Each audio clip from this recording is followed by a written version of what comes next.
Dear students, ఈరోజు మనం మన సిలబస్లో భాగంగా అధ్యయనం చేస్తున్న అంశం ఏంటంటే నక్సలిజం.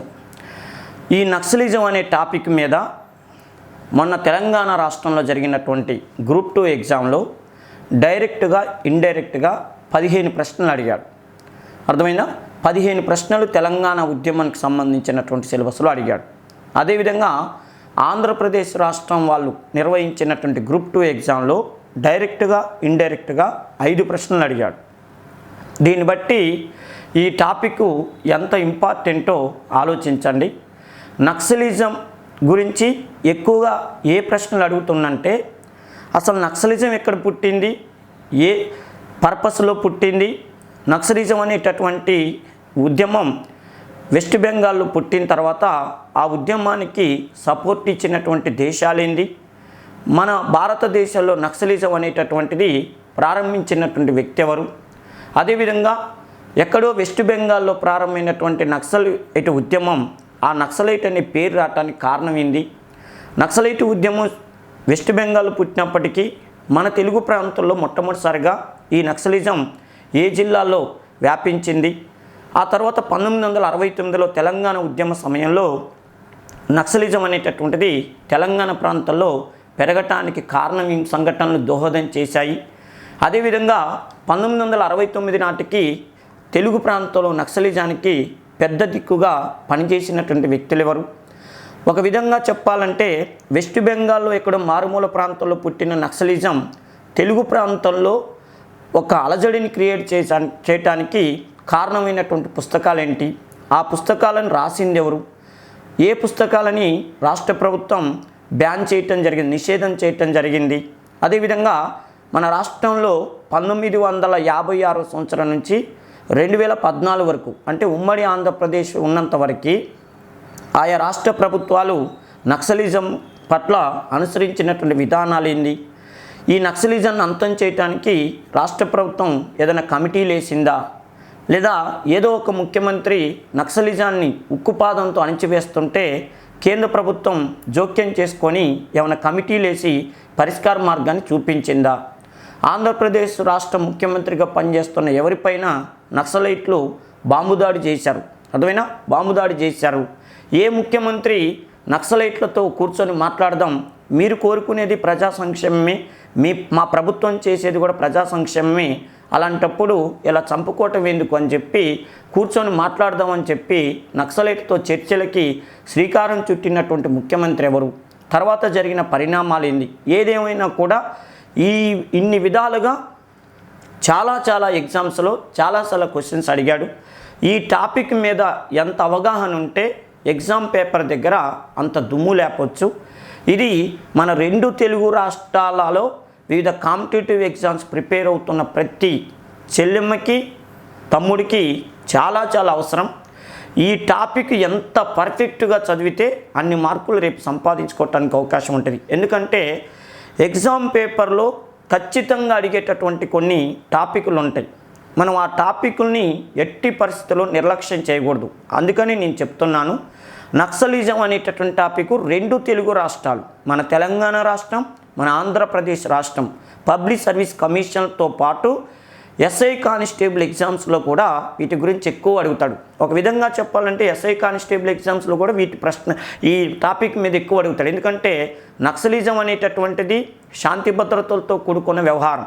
ఈ శాంతి భద్రతలతో కూడుకున్న వ్యవహారం ఎవరికి సంబంధించింది? పోలీస్ డిపార్ట్మెంట్కి సంబంధించింది. అంటే మీరు పోలీస్ అయ్యేటప్పుడు అసలు ఆంధ్రప్రదేశ్ లేదా తెలుగు ప్రాంతంలో లేదా తెలంగాణ ప్రాంతంలో నక్సలిజం అనేటటువంటిది ఎలా ఉండేది, ఏ రాష్ట్ర ప్రభుత్వాలు ఏ పనులు చేశాయి, నక్సలిజం వల్ల 2 ఐపీఎస్లు హత్యకు గురయ్యారు.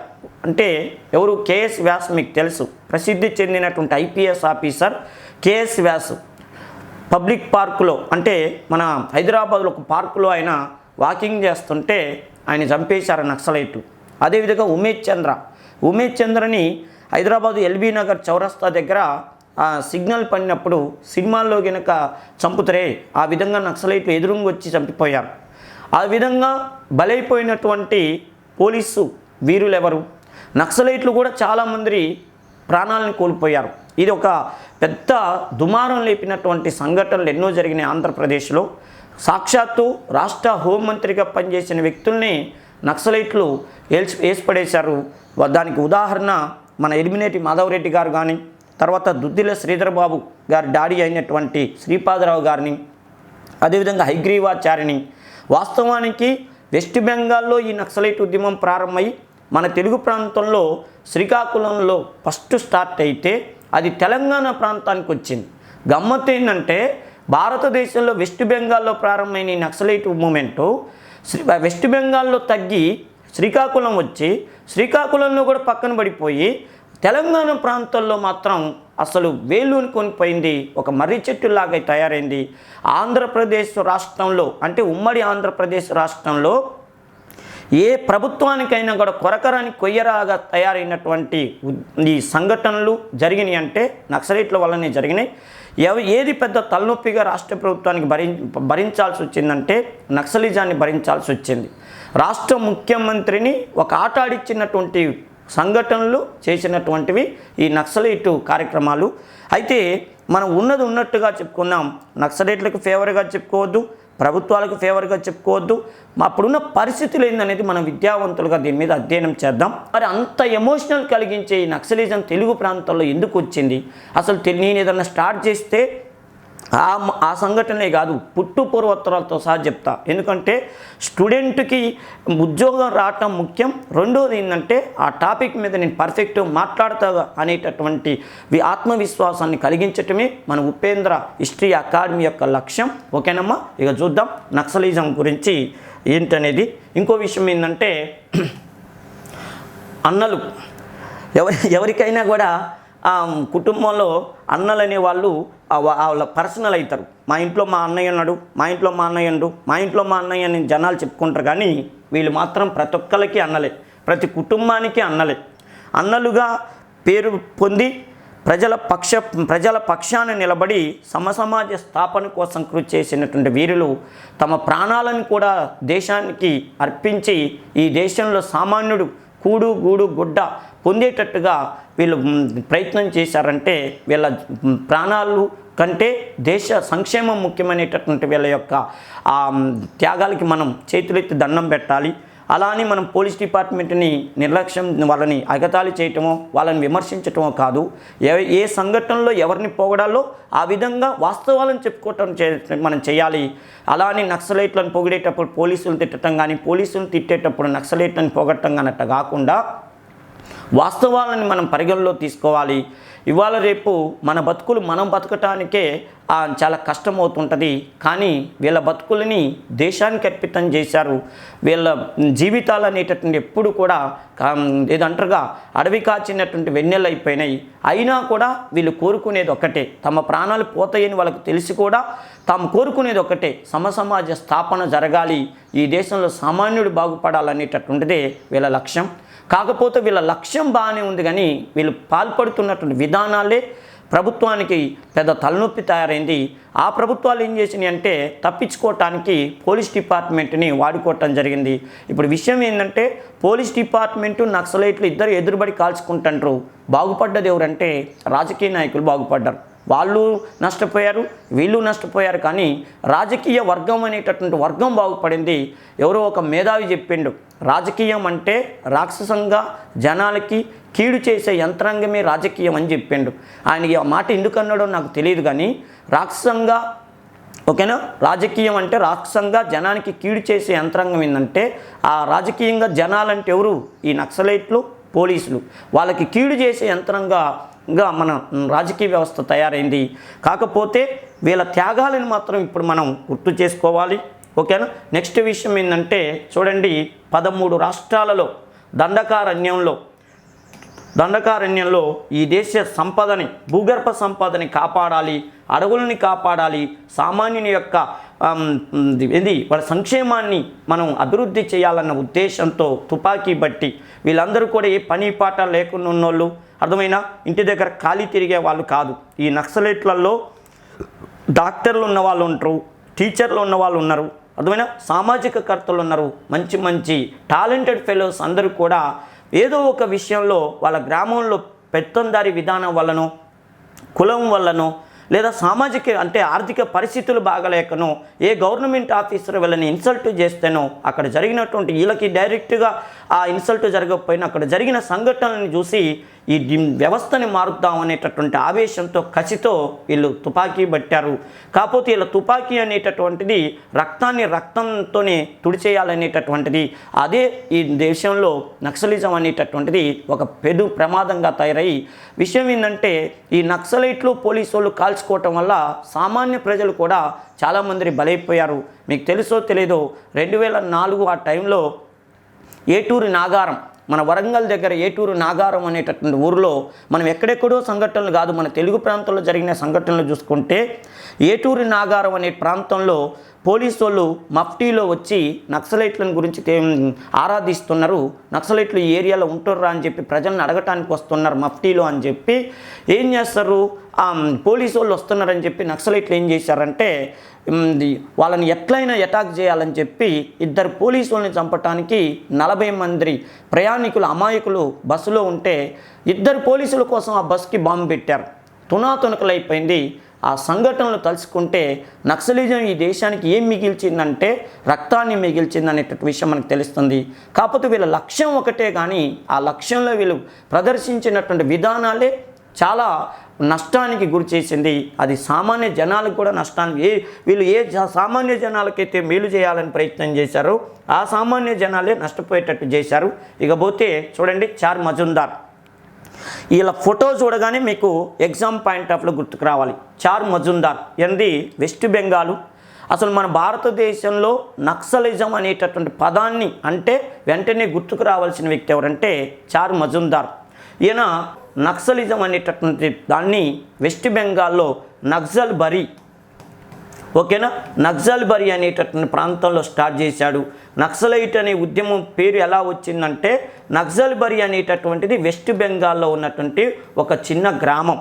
ఈ గ్రామంలో రైతులకి సరైనటువంటి గిట్టుబాటు ధరలు రావట్లేదని, కూలి వాళ్ళకు సరైనటువంటి జీతాలు అంటే కూలి అందట్లేదని చెప్పి వాళ్ళ పోరాటం చేయటం కోసం, వాళ్ళలో తిరుగుబాటు బావుట తీసుకురావటం కోసం ఈయన తీసుకొచ్చిన విధానాన్ని నక్సలైట్ ఉద్యమం అంటారు. అంటే ఆ సామాన్యులందరినీ నక్సల్ బరీ అనే ప్రాంతంలో కూర్చోబెట్టి మీరు ఆ యజమానుల దగ్గర బతీలాడటం కాదు, అయ్యా నీ కాలు ముక్తా అని కాదు, ఆయుధం పట్టండి, వేసి పడేయండి, తీవ్రవాదం ద్వారానే మీ లక్ష్యాన్ని సాధించుకోవచ్చు అని చెప్పి విప్లవ పందా ద్వారా మన లక్ష్యాన్ని నెరవేర్చుకోవాలని చెప్పి ప్రజలని, అక్కడ ఉన్నటువంటి కూలి వాళ్ళని, రైతుల్ని రెచ్చగొట్టినటువంటి వ్యక్తి చార్ మజుందార్. అందుకనే భారతదేశంలో నక్సలైట్ సిద్ధాంతకర్తగా పేర్కొనబడిన వ్యక్తి అంటే మన చార్ మజుందార్.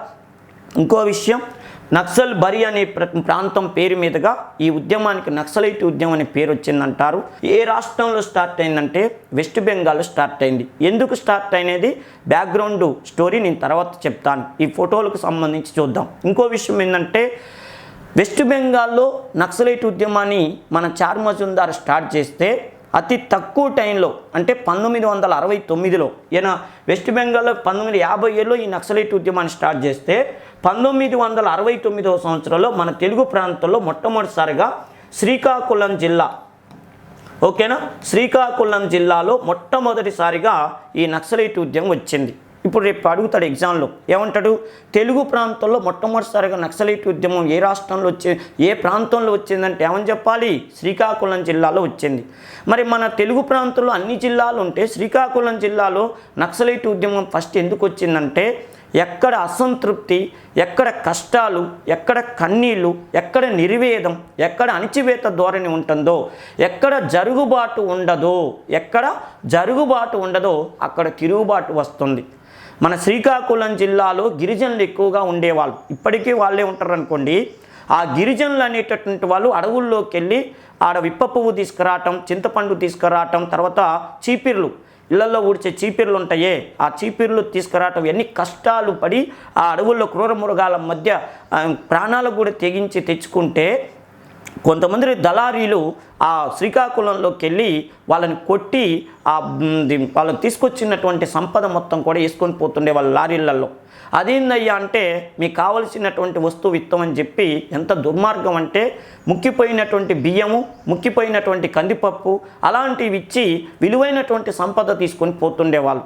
ఇది కొన్ని సంవత్సరాలు అంటే ఎప్పటి నుంచో జరుగుతుంటే మన ఆంధ్ర యూనివర్సిటీ, అసలు మన తెలుగు ప్రాంతంలో విప్లవ కెరటాలంటే యూనివర్సిటీలే లేకపోతే అసలు తెలుగు ప్రాంతంలో ఈ మాత్రం చైతన్యం వచ్చేది కాదు.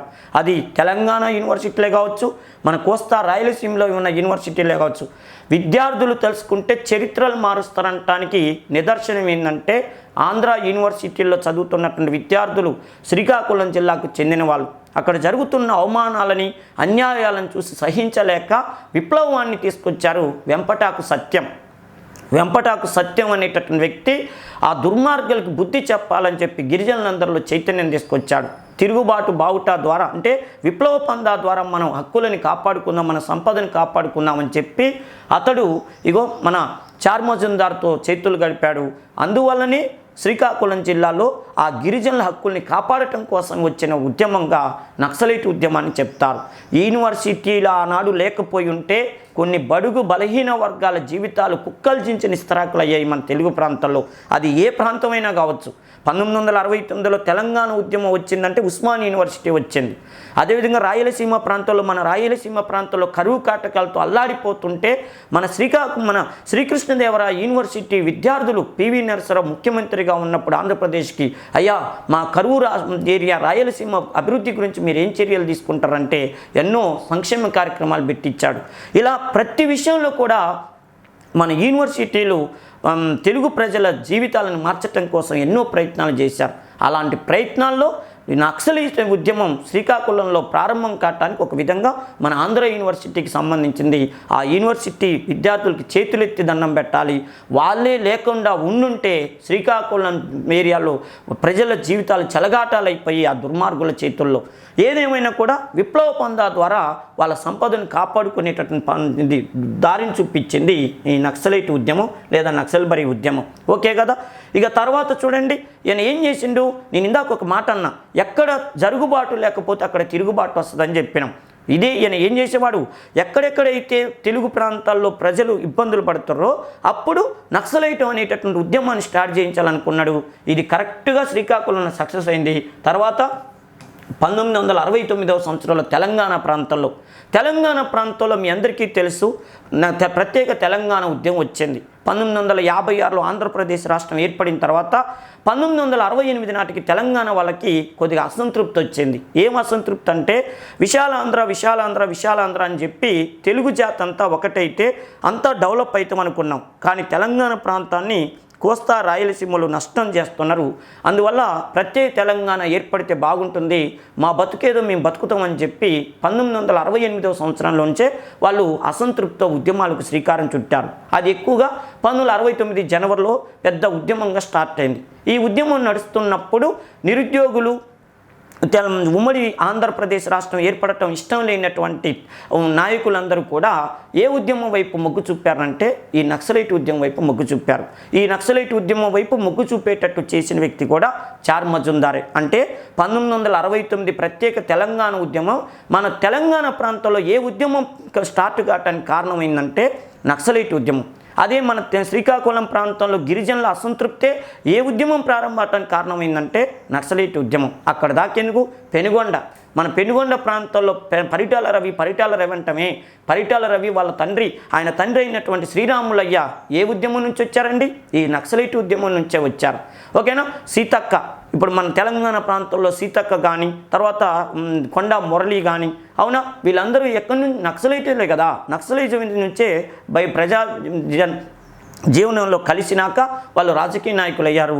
ఏదేమైనా కూడా అసంతృప్తి అనేటటువంటి దాన్ని క్యాచ్ చేసుకున్నటువంటి వ్యక్తి చార్ మజుందార్. ఇక చూడండి, తెలుగు ప్రాంతాల్లో ప్రసిద్ధి చెందిన నక్సలైట్ అంటే కొండపల్లి సీతారామయ్య.